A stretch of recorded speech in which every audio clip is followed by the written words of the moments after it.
Before Hurricane Ian swept across Florida, generations of ranchers believed their herds were safe. Then walls of water erased decades of work overnight.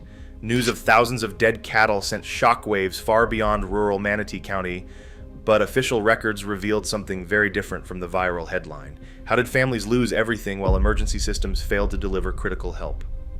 The answers begin inside the grief of one devastated ranch. Jerry Dakin stood in ankle-deep water staring at what used to be his barn, sheets of tin roofing twisted in the mud, snapped beams jutting up like broken ribs.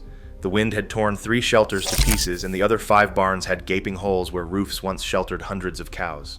Floodwater stretched from fence to fence, swallowing the dry ground where calves once played in the sun.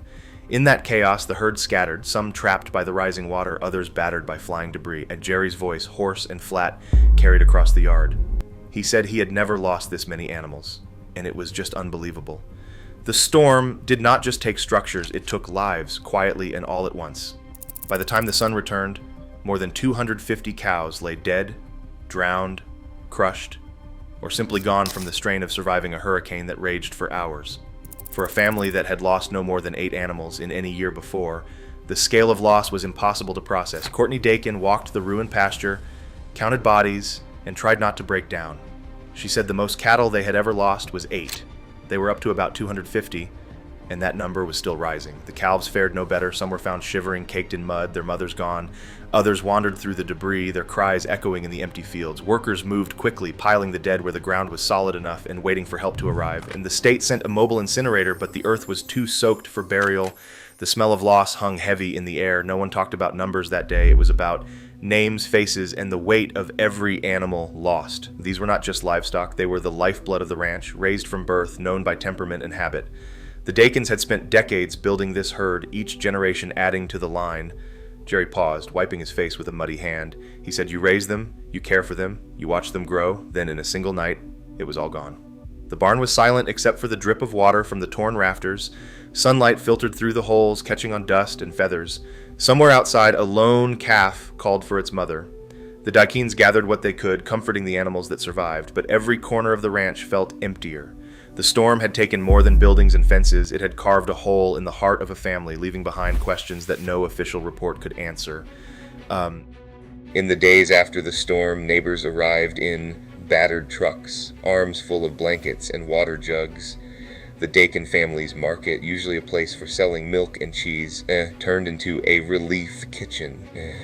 Courtney and her cousins set up folding tables, serving hot meals to anyone who needed them. The line stretched out the door. Farmhands, nearby ranchers, even strangers who had lost everything. Misty Woods, a neighbor whose own barn had flooded, wrapped her hands around a styrofoam cup of soup and whispered, "If it wasn't for these people here, we wouldn't have anything. This is the first hot meal I've had in 3 days." Word about the devastation traveled quickly. Photos of drowned calves and ruined barns spread across social media, sometimes with numbers that made jaws drop.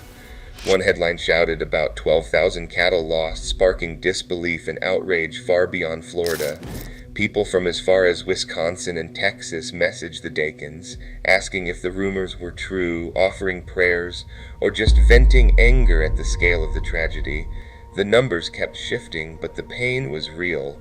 For many, the viral stories brought a wave of attention that felt both comforting and overwhelming. Local families leaned on each other, trading generators for feed, sharing rides to the nearest working gas station, and checking on elderly neighbors who lived alone.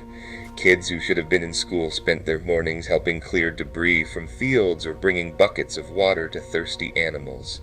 The community's youngest pitched in too. One 12-year-old boy spent hours coaxing a shivering calf to its feet, refusing to leave its side until help arrived. As the relief kitchen kept serving, the Dakins coordinated with other ranching families to track missing animals and deliver supplies where they were needed most. They called in favors from feed suppliers and veterinarians, trying to save what remained of their herds. Dairy cows, bred for cooler climates, suffered the most. Their bodies, built for northern winters, could not handle days of heat and stress without shelter or shade.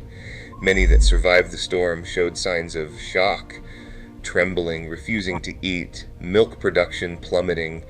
The sense of loss was everywhere, but so was a stubborn resolve.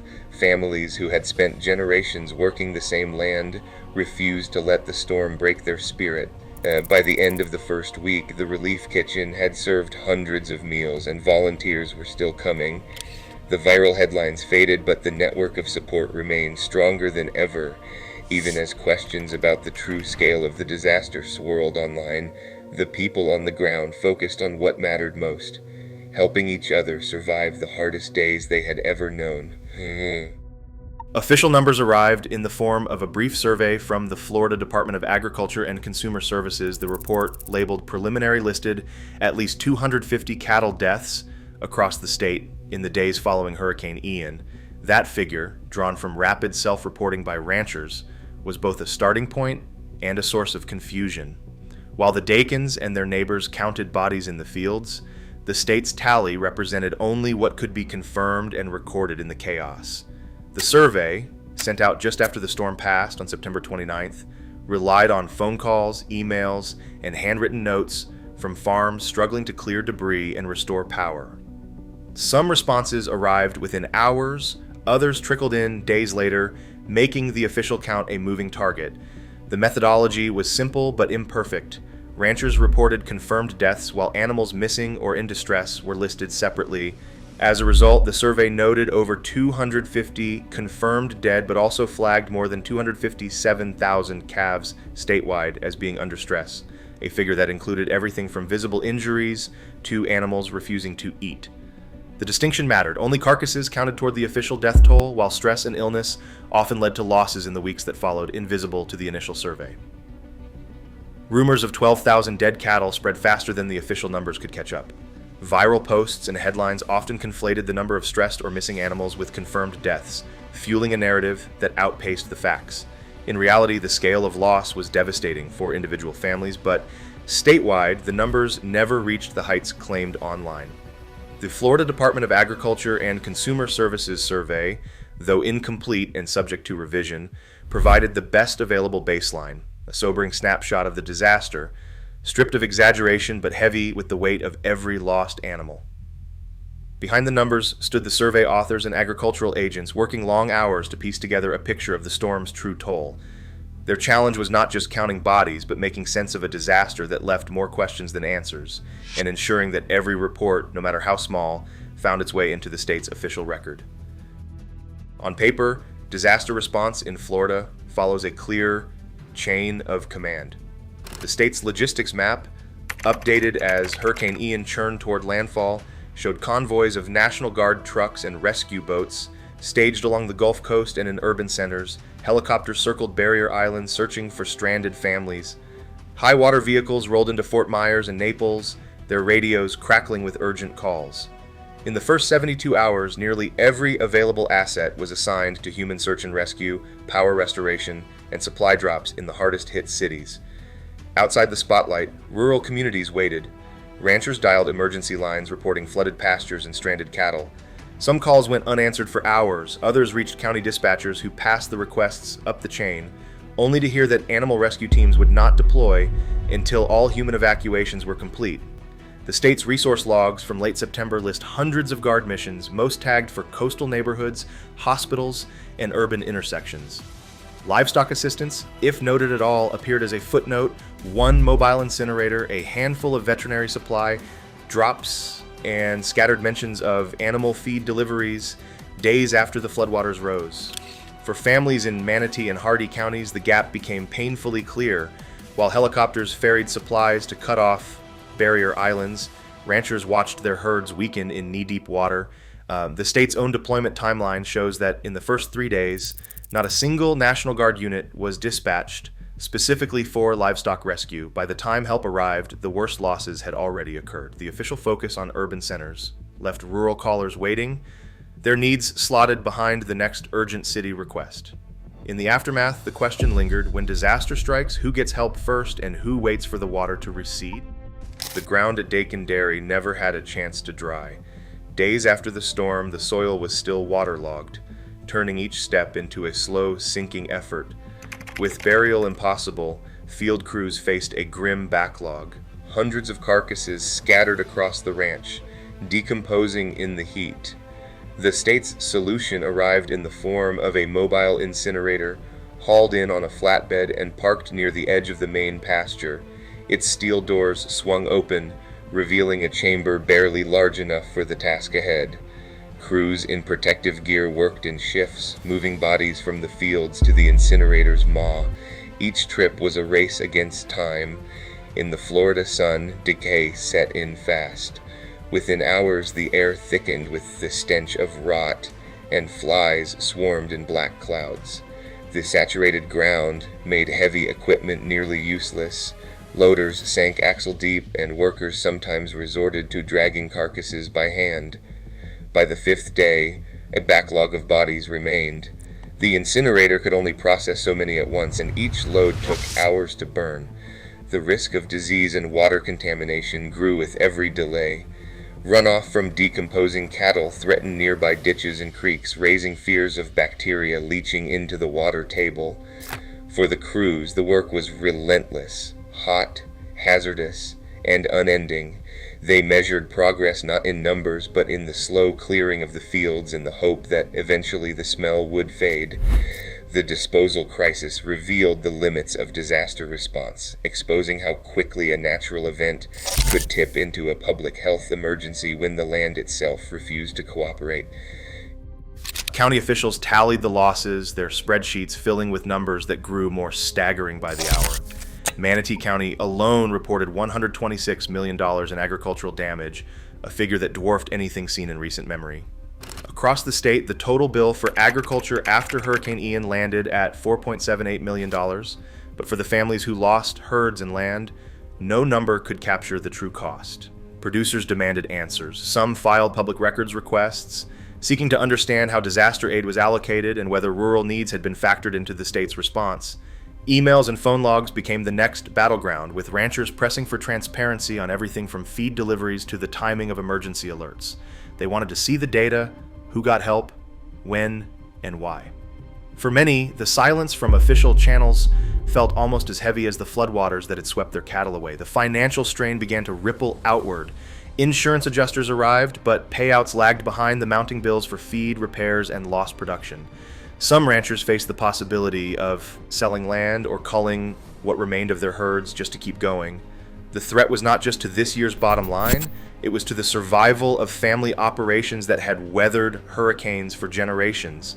The questions piled up. Could the next storm erase a century of work? Would anyone be left to rebuild? As producers pushed for clearer answers and fair treatment, the debate over disaster policy and rural priorities edged closer to the surface. The records they demanded and the gaps those records revealed set the stage for a reckoning that could reshape the future of Florida agriculture. United States Department of Agriculture officials arrived in Manatee County with a message. Relief was available, but paperwork would be required. The Emergency Livestock Assistance Program, called ELAP, offered payments for animals lost to the storm and for the extra feed needed when pastures were ruined. Ranchers like Jerry Dakin lined up to file claims, bringing records of herd sizes and receipts for every bale of hay. The process was slow, but for some, it meant the difference between rebuilding and shutting down for good. Alongside financial aid, experts outlined new protocols, evacuation maps for low-lying pastures, reinforced shelter designs, and communication plans to reach rural farms before the next storm hit. Officials handed out printed blueprints and checklists, urging families to prepare now, not later. The goal was clear: help producers recover and make sure the next disaster would not find them unprepared. Pressure mounted as ranchers, advocates, and watchdog groups demanded more than condolences. They wanted accountability. Calls for public records surged, with producers filing formal requests to uncover how disaster resources were allocated and whether rural voices had been heard. Policy reformers stepped forward, proposing a live data dashboard to track emergency response in real time, making it harder for gaps to go unnoticed. Others pushed for a state-funded mobile carcass team ready to deploy anywhere livestock losses threatened public health. These proposals gained traction at county meetings and in state house hearings where survivors and experts testified side by side. The momentum was clear. Families who had lost so much refused to accept silence or slow change. Their advocacy sparked a broader conversation about transparency, pushing officials to open their books and rethink how Florida protects its agricultural backbone in the face of disaster. Today, Florida's ranchers still face storms with little certainty that their livelihoods are prioritized. As hurricanes grow more intense, rural communities remain on the front lines, often overlooked in disaster planning. Agricultural loss is more than numbers, it's generational heritage erased in hours. Until policy fully values rural resilience, these silent disasters will keep rewriting the future of American farming. Share your perspective below.